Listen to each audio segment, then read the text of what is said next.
आतंकियों और दुश्मनों के सामने झुकना कोई अमेरिका और ट्रंप से सीखे। डोनाल्ड ट्रंप के कार्यकाल में अमेरिका ने कई दुश्मन देशों और आतंकी संगठनों के सामने झुककर रिश्ते सुधारने की कोशिश की। तालिबान से युद्ध के बाद बातचीत, सीरिया पर से प्रतिबंध हटाना, उत्तर कोरिया के किम जोंग उन से समझौता, चीन से व्यापार डील और पाकिस्तान के साथ नरमी। ये सभी घटनाएं दिखाती हैं कि ट्रंप प्रशासन रणनीतिक फायदे के लिए दुश्मनों से भी हाथ मिलाना जानता है। अमेरिका को समझना मुश्किल नहीं है, बहुत आसान है। जो हम आपको खबर दिखाने जा रहे हैं, इसको जानने के बाद आपको समझ में आ जाएगा कि किस तरीके से दुनिया भर में खुद को सबसे ताकतवर और निर्णायक राष्ट्र कहने वाला अमेरिका जब दुश्मनों और आतंकियों के सामने झुकता है तो यह वैश्विक राजनीति का सबसे बड़ा विरोधाभास बन जाता है, खासकर डोनाल्ड ट्रंप के कार्यकाल में। दरअसल इन दिनों अमेरिका ने कई ऐसे कदम उठाए हैं जिससे यह साबित हो गया है कि वैश्विक दबाव, कूटनीतिक फायदे और रणनीतिक मजबूरियों के आगे अमेरिका भी झुक सकता है। ट्रंप की सऊदी और कई मुस्लिम देशों की यात्रा खुद बयां कर रही है कि कुछ मजबूरियों के कारण ट्रंप कितना बदल गए हैं।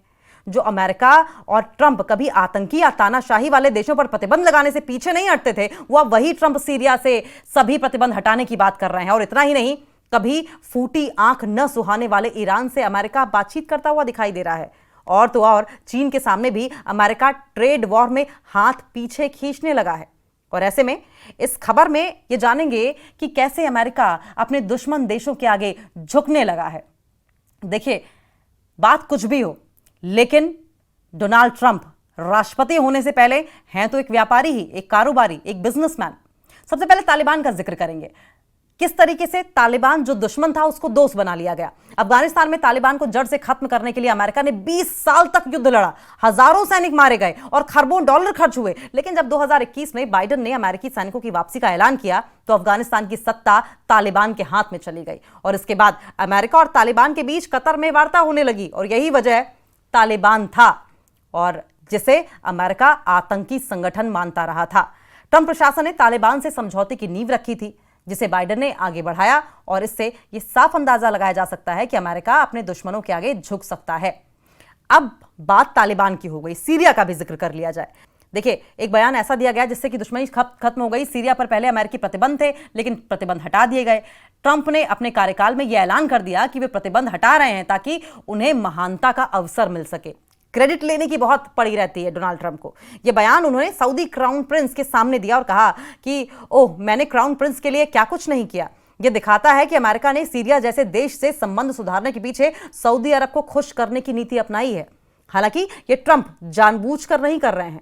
सऊदी से पैसे और बिजनेस के लिए वो इन सभी देशों से दोस्ती बढ़ा रहे हैं। हम बार बार कह रहे हैं कि डोनाल्ड ट्रंप प्रेसिडेंट से पहले हैं तो एक कारोबारी ही, हैं तो एक बिजनेसमैन ही। अब उत्तर कोरिया की भी जिक्र कर लेंगे। तानाशाह से उन्होंने हाथ मिला लिया। अमेरिका और किम जोंग उन यानी कि नॉर्थ कोरिया की किस कदर दुश्मनी है ये पूरी दुनिया जानती है, लेकिन किम जोंग उन से हाथ मिलाते अमेरिका को देर नहीं लगी। किम जोंग उन को अमेरिका तानाशाह और परमाणु खतरा मानता रहा है हमेशा से। अमेरिका दुनिया के कई मंच से किम को लताड़ लगा चुका है और इतना ही नहीं, अमेरिकी हुकूमत ने कई प्रतिबंध भी लगाए हैं। लेकिन साल 2018 में ट्रंप और किम के बीच सिंगापुर समिट हुई और इस मुलाकात में दोनों देशों ने शांति, सुरक्षा और परमाणु निरस्त्रीकरण पर सहमति जताई। यह अमेरिका और उत्तर कोरिया के बीच पहला उच्च स्तरीय संवाद था। किम को लताड़ने ट्रंप ने यहां तो किम की तारीफ तक कर डाली। उम्मीद इस बात की जा रही थी कि डोनाल्ड ट्रंप शायद किम जोंग उनको लताड़ लगाएंगे और जिस तरीके से निशाना साधते रहे हमेशा कटघरे में खड़ा करेंगे। लेकिन बड़ी बड़ी तारीफों में कसीदे गढ़े जाने लगे डोनाल्ड ट्रंप की ओर से किम जोंग के लिए। और इससे साफ होता है कि अमेरिका अपने हितों के लिए तानाशाही से भी हाथ मिलाने को तैयार रहता है। अब किम जोंग उनकी बात हो गई, अब जरा बात करेंगे पाकिस्तान की भी। आतंकियों के पनाहगार पाकिस्तान की। आतंकियों के पनाहगारों से भी बातचीत कर रहा है आजकल अमेरिका। शुरू से ही अगर देखा जाए तो अमेरिका और पाकिस्तान की करीबियां रही हैं, वजह चाहे जो भी हो। लेकिन 9/11 हमले के बाद अमेरिका ने पाकिस्तान से दूरी बना ली थी, यहां तक कि ओसामा बिन लादेन को पाकिस्तान में घुसकर मारा था। आप याद कीजिए एबटाबाद में किस तरीके से पाकिस्तानी आर्मी पहुंची थी और लादेन के परिवार समेत तमाम वो आतंकी जो गढ़ था, आइसोलेटेड गढ़, उसे खत्म कर दिया था। इसके बावजूद अमेरिका ने पाकिस्तान को फिर से गले लगा लिया। हाल ही में भारत पाक तनाव के समय अमेरिका ने सीज फायर की घोषणा कर दी और पाकिस्तान से बातचीत शुरू कर दी। यह बात दिखाती है कि जब रणनीतिक फायदे की बात हो तो अमेरिका दुश्मन माने गए देश को भी दोस्त बना लेता है।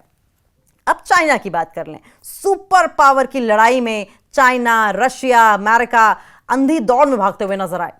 इकोनॉमिक पावर बनने की अंधी दौड़ में भागते हुए नजर आए। कोई समय था जब अमेरिका इकोनॉमिक पावर था, लेकिन अब चाइना इस वक्त इकोनॉमिक पावर बनने की दहलीज पर खड़ा है, क्योंकि पूरे ट्रेड की अगर बात करें, बिजनेस की बात करें, तो चाइना का दबदबा लगभग पूरे विश्व में बन चुका है। ट्रेड वॉर चलती थी अमेरिका और चाइना के बीच में, तो देखिए ट्रेड वॉर के बाद दोस्ती का प्रस्ताव आया, जबरदस्त ट्रेड वॉर चली, एक दूसरे के ऊपर बड़े बड़े सैंक्शंस लगाए गए, एक दूसरे के ऊपर टैरिफ लगाए गए, और उसके बाद इतना सारा ड्रामा होने के बाद दोस्ती का हाथ आगे बढ़ा लिया गया है। चाइना शुरू से ही रशिया का करीबी रहा है, एशिया में भी ताकतवर रहा है, और इसीलिए अमेरिका और चाइना की बिल्कुल नहीं बनती।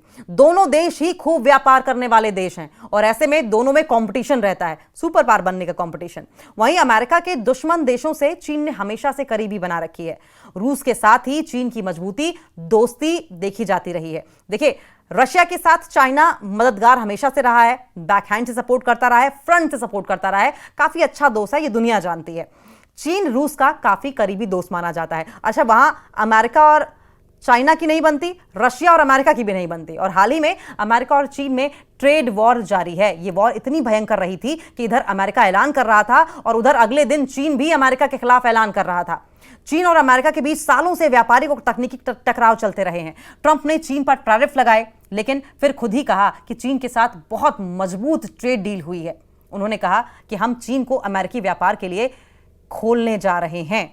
सोचिए, जो एक दूसरे पर सैंक्शंस लगा रहे थे, ट्रेड वॉर चल रही थी दोनों के बीच में, और उसके बाद अचानक यह बयान आता है कि बहुत मजबूत ट्रेड डील हुई है। और यह बयान चाइना की ओर से नहीं आया, कि अमेरिका की ओर से आया था। अमेरिका ने कहा कि चीन के साथ बहुत मजबूत ट्रेड डील हुई है। उन्होंने कहा कि हम चीन को अमेरिकी व्यापार के लिए खोलने जा रहे हैं।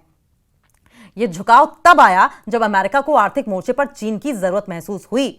समझिए, अपनी जरूरत के लिए अमेरिका चाइना को भी अपना शागिर्द बनाने को तैयार हो गया। अब जरा रशिया की भी बात कर लेते हैं, जानी दुश्मन, कट्टर दुश्मन, क्योंकि पुतिन झुकने को तैयार नहीं है, रशिया अपने आप को सुपर पावर मानता है, वही हाल अमेरिका का भी है।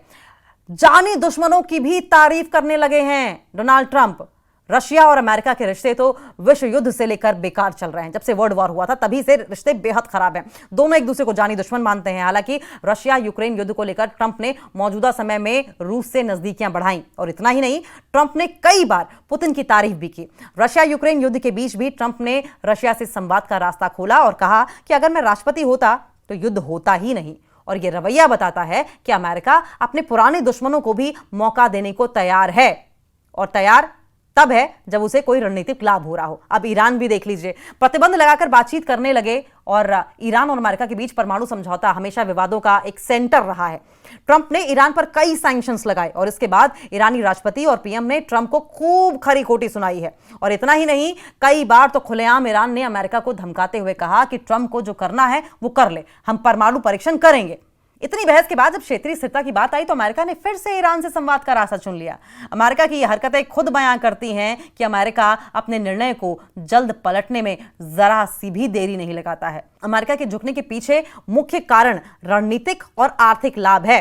आप समझिए कि स्ट्रेटेजी क्या है। अमेरिका को यह एहसास हो चुका है कि हर युद्ध को जीतना संभव नहीं है, हर देश को खत्म नहीं किया जा सकता, और इसलिए उसने अपने राष्ट्रीय हितों को प्राथमिकता दी और दुश्मनों से बातचीत शुरू कर दी। ट्रंप भले ही आक्रामक बयानबाजी करते रहे हों, लेकिन उनकी विदेश नीति में लचीलापन दिखा। वे सऊदी क्राउन प्रिंस को खुश करने के लिए सीरिया पर से प्रतिबंध हटाते हैं, किम जोंग उन से हाथ मिलाते हैं और चीन से डील करते हैं। यह एक व्यावहारिक रणनीति थी, लेकिन इससे अमेरिका की साख को काफी नुकसान हुआ।